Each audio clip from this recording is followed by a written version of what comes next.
Hey y'all. So we've talked before about the different kinds of buyers that you'll see in the market, but did you know that there are also different kinds of sellers?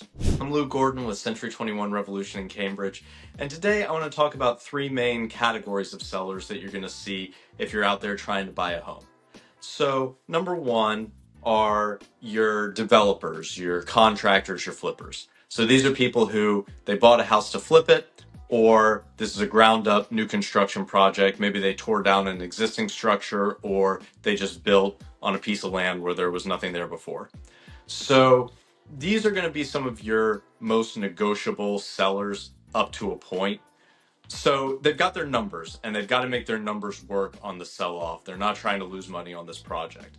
But because they have an entire work crew on standby, if you do find items during the home inspection that need repairs, or, we like to think of it more as like a punch list post inspection, they're much more negotiable to sending it in, getting that work done, sometimes even doing customizable upgrades to the property if you're willing to pay a little bit extra for that.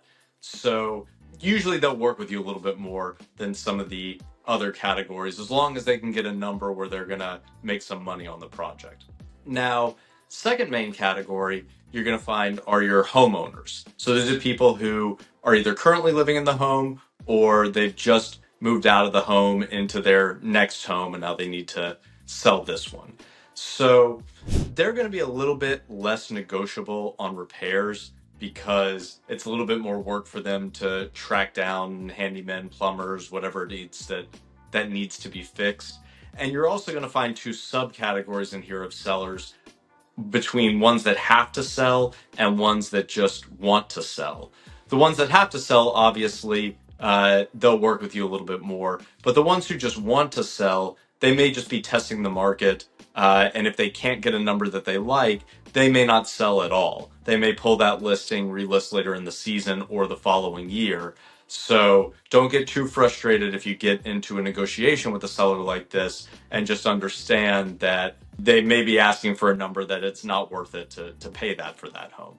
Your final category that you're going to see are what we think of as more probate sales. So these are sales where perhaps somebody has passed away and there is a trustee who is now selling off the home, or sometimes these are divorce listings as well. A couple has split up and now the court is ordering a sale of the home so that the proceeds can be split up between the two parties.